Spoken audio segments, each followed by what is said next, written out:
Kembali kita melanjutkan cerita dari kitab Kejadian. Kita telah mengetahui Adam berbuat dosa. Dosa Adam yang paling kita lihat adalah bukan dosa tingkah laku, tetapi dia dosa menolak kebenaran Allah, tetapi menerima kebenaran yang diajarkan oleh si ular itu. Maka aplikasinya bagi kita hari ini, kita bisa mendengar kebenaran yang dari Tuhan Allah, kita tolak dan kita menerima kebohongan yang disampaikan oleh ular. Resikonya akan Adam dan Hawa mengalami kematian dan bumi menjadi terkutuk. Dari Adam dan Hawa maka lahirlah si Kain dan si Habil. Si Kain dan si Habil ini entah dari mana pemikiran mereka, tapi mereka tahu bagaimana memberikan persembahan kepada Allah. Untuk itulah kita baca, mari kita berdoa dulu. Satu hal yang baru dalam hidup kitab Kejadian, di mana si Kain dan si Habil membawa persembahannya kepada Tuhan Allah. Inilah yang menjadi renungan kami. Buatlah kami dapat mengerti kenapa harus ada persembahan si Kain sama si Habil. Berbicaralah Tuhan kepada kami sehingga kami dapat mengerti posisi persembahan. Terpujilah namamu yang mengajari kami. Dalam nama Tuhan Yesus kami berdoa. Amin. Kejadian pasal 4 ayat yang pertama sampai ayat 16 menceritakan si Kain dan si Habil membawa persembahan. Inilah anak si Adam. Dua laki-laki, si Kain yang paling tua dan si Habil. Sebelum kita baca, boleh kita memikirkan kenapa anaknya si Adam ini kok sudah belajar tentang memberi persembahan kepada Tuhan Allah. Apakah Tuhan Allah perlu? Apakah Tuhan Allah kekurangan? Pasti jawab kita, Tuhan Allah menciptakan segala sesuatu dan dia belum pernah kekurangan apapun. Karena itu kita mencoba membacanya. Why?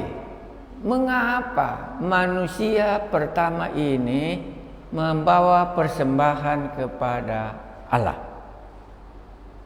Kemudian manusia itu bersetubuh dengan Hawa, istrinya, dan mengandunglah perempuan itu lalu melahirkan Kain. Maka kata perempuan itu, aku telah mendapat seorang anak laki-laki dengan pertolongan Tuhan. Masih ada keluar iman pengakuan si Hawa, pengakuan si Adam, bahwa anak yang dia terima itu, aku telah mendapat seorang anak laki-laki dengan pertolongan Tuhan. Boleh kita ingat cerita Adam bagaimana bisa hidup karena pertolongan Allah memberikan nafas kehidupan kepadanya. Iman ini ada di dalam Adam dan Hawa. Kemudian manusia itu bersetubuh dengan Hawa, istrinya, dan mengandunglah perempuan itu, lalu melahirkan Kain. Maka kata perempuan itu, aku telah mendapat seorang anak laki-laki dengan pertolongan Tuhan. Hadir Tuhan di dalam keluarga si Adam dan si Hawa, dan si Hawa mengungkapkannya. Anak ini jadi karena pertolongan yang diberikan oleh Tuhan. Imannya masih mengakui walaupun dia sudah berdosa, tapi anak lahir karena pertolongan Tuhan. Selanjutnya dilahirkannya Habil adik si Kain. Dan Habil menjadi gembala kambing domba, Kain menjadi petani. Dua karakter terjadi karena tanah sudah terkutuk, mereka harus dengan peluh jerih payah mencari makan. Si Kain menjadi petani, si Habil menjadi gembala kambing domba. Setelah beberapa waktu lamanya, maka Kain mempersembahkan sebagian dari hasil tanah itu kepada Tuhan sebagai korban persembahan. Ini yang menjadi renungan kita. Kenapa mereka memberi korban persembahan? Boleh nanti kita renungkan, boleh juga kita tidak renungkan, hanya bagian ini rupanya penting bagi si Kain memberi persembahan kepada Tuhan.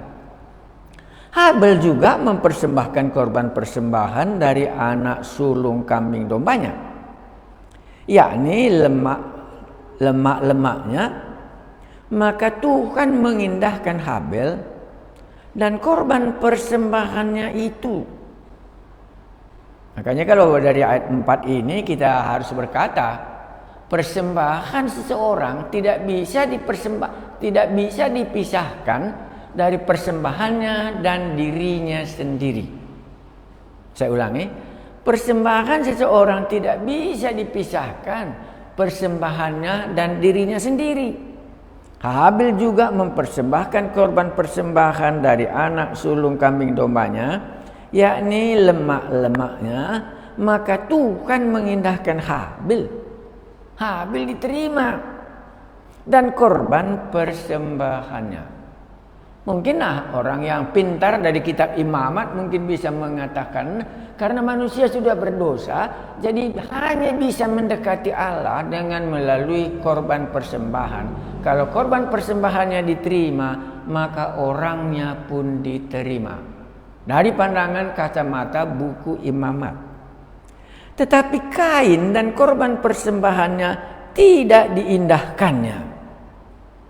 Lalu hati Kain menjadi sangat panas dan murkanya muram. Rupanya yang paling sedih kalau kita memberi tidak diterima. Kain persembahannya tidak diterima, ataupun dikatakan di sini tidak diindahkannya. Allah tidak mengindahkan. Artinya itu tidak mengindahkan bagaimana? Membiarkannya di situ terletak. Kalau dulu persembahan diterima, itu datang api dari langit untuk menyatakan persembahannya diterima, maka persembahannya itu terbakar habis. Rupanya si Habil ini, si Kain ini, tetapi Kain dan korban persembahannya tidak diindahkan oleh Tuhan Allah, membiarkan di situ persembahannya itu. Makanya si Kain tahu bahwa persembahannya kepada Allah rupanya tidak diterima. Apa yang terjadi kalau persembahan tidak diterima?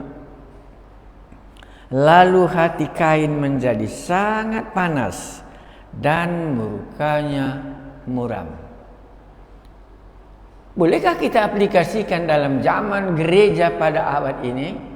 Atau bolehkah kita aplikasikan dengan bagaimana kita memberi persembahan kepada Tuhan Allah? Apakah diindahkannya atau tidak diindahkannya? Hasilnya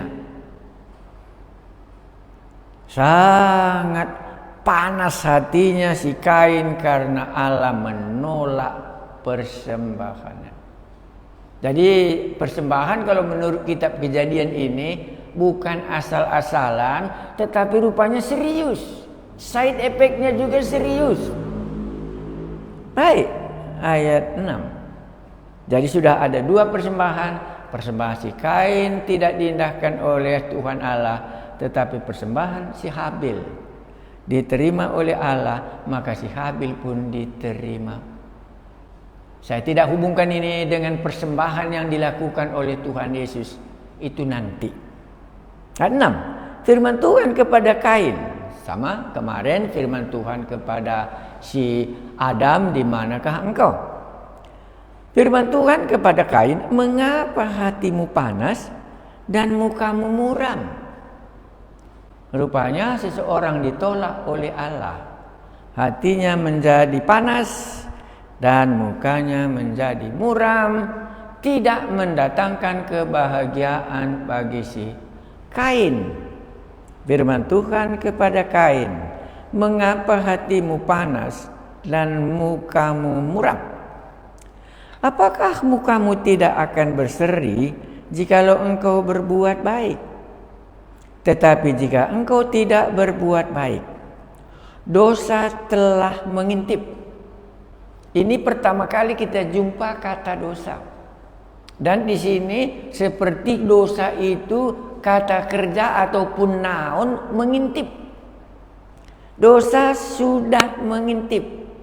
Kemarin ular yang memperdayakan si Adam. Di sini dosa sudah mengintip di depan hatimu. Pasti Anda katakan kalau mengintip itu pasti person. Seorang yang ada di depan sedang mengintip dia. Maka dosa di sini the evil one. Kalau dalam bahasa Inggrisnya kurasa the evil one. Dosa, setan sudah mengintip di depan pintu. Ia sangat menggoda engkau. Tetapi engkau harus berkuasa atasnya. Menggoda untuk apa? Pasti menggoda untuk di bawah ini. Kata Kain kepada Habil, inilah yang digoda oleh si penggoda, inilah yang digoda oleh dosa, inilah yang digoda oleh the evil one, supaya Kain. Kata Kain kepada Habil, adiknya, marilah kita pergi ke padang. Ketika mereka ada di padang, tiba-tiba Kain memukul Habil, adiknya itu, lalu membunuh dia. Apa kesan kita terhadap si Kain ini? Dia yang tidak baik hubungannya dengan Allah, tetapi murkanya kepada si Habil. Kita boleh memperhatikan kalimat ini. Hubungan seseorang yang tidak baik dengan Allah, si Habilnya yang menderita. Firman Tuhan kepada Kain, di manakah Habil? Tuhan meminta pertanggungjawaban. Firman Tuhan kepada Kain, di manakah Habil, Kain adikmu itu? Jawabnya, aku tidak tahu. Apakah aku penjaga adikku? Dia tidak mengakui kesalahannya, telah membunuh Habil. Firman-Nya, apakah yang telah kau perbuat ini? Darah adikmu itu berteriak kepada aku dari tanah. Ini muncul kata darah. Bisa juga Anda katakan roh adikmu itu, darah adikmu itu berteriak kepada aku dari tanah. Boleh juga kita katakan yang diberikan Allah tadi kepada si Habil dan sekarang sudah dibunuhnya si Habil, yang diberikan Allah itu bisa berteriak. Firman-Nya, apakah yang telah kau perbuat ini? Darah adikmu itu berteriak kepadaku dari tanah. Jadi semua yang kita lakukan kepada manusia, Tuhan Allah akan menuntut pertanggungjawaban.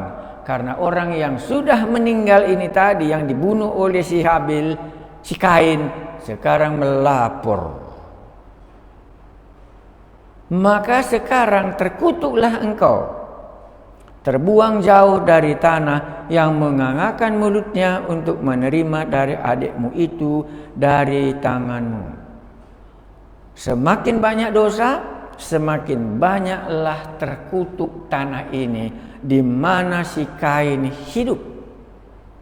Di sini dosa si Kain sudah hubungannya dengan sesama manusia. Dosa si Adam hubungannya dengan tidak mempercayai apa yang dikatakan oleh Allah.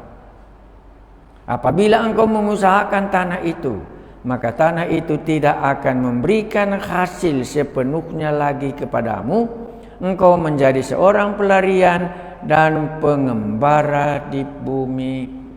Kesengsaraan tambah kesengsaraan, dosa ditambah dosa, maka kesulitan dan kedurjanaan semakin besar di bumi. Maka manusia tahu bahwa akibat dosanya inilah.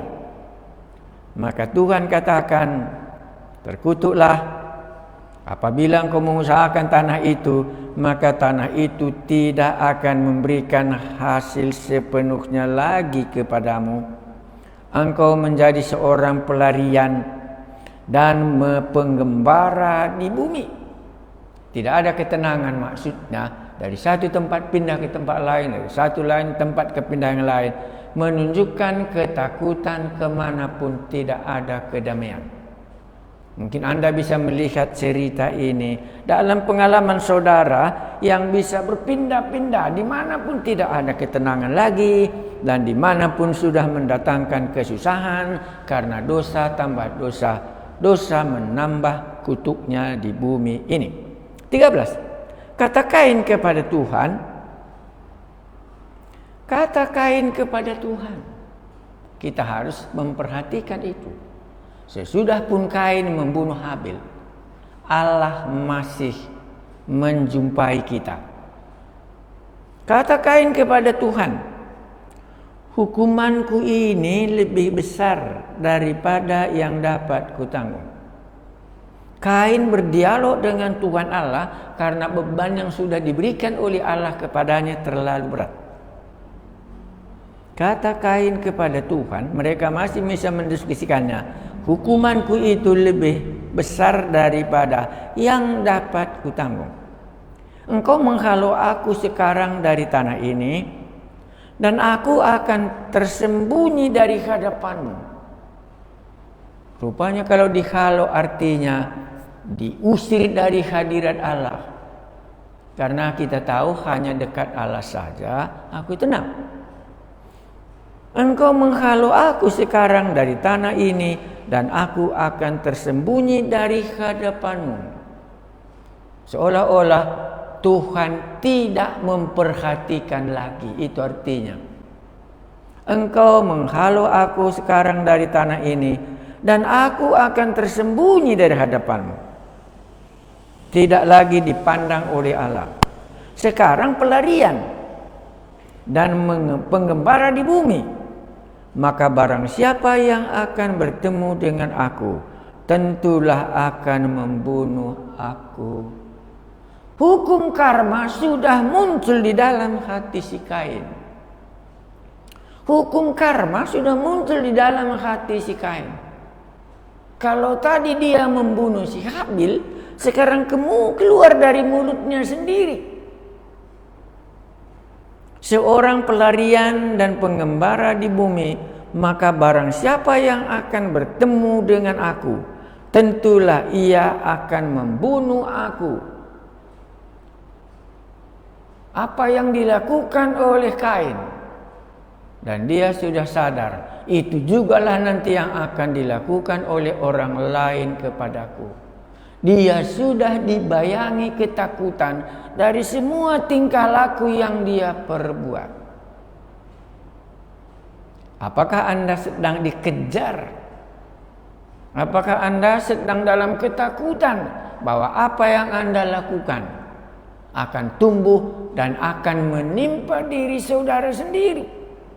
Dari mana pikiran Kain bahwa dia akan dibunuh oleh orang lain kalau merantau? Bagaimana dalam pikiran Kain kalaupun dia tersembunyi dari hadapan Allah, jauh dari hadapan Allah? Siapa yang bisa membunuh si Kain? Kalau manusia pun hanya ada si Kain sama si Habil, Set pun adiknya belumnya lahir, maka Anda bisa katakan bayang-bayang hidup ini akan menjadi hantu. Bayang-bayang hidup ini akan menjadi hantu bagi si Kain. Belum ada manusia pada waktu itu selain si Kain, si Habil, si Adam, demikian juga si Hawa. Tetapi si Kain telah dibayangi bahwa nanti kalau aku merantau dan jauh tersembunyi dari hadapan Tuhan Allah, maka mereka akan membunuh aku. Hukum karma di dalam pikiran Kain muncul. Apa yang kutanam akan kutuai. Apa yang kuperbuat itulah nanti akan menimpa aku.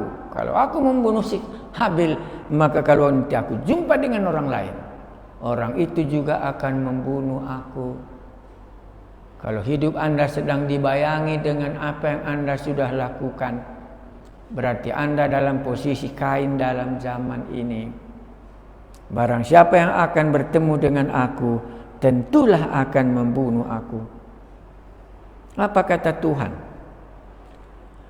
Firman Tuhan kepadanya, sekali-kali tidak. Tuhan masih memberikan jaminan. Firman Tuhan kepadanya, sekali-kali tidak.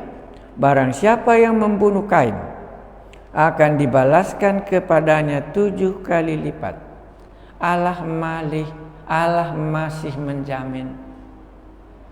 Engkau yang ketakutan demikian, dan hal itu tidak akan terjadi. Kemudian Tuhan menaruh tanda pada Kain supaya ia jangan dibunuh oleh barang siapapun yang bertemu dengan dia.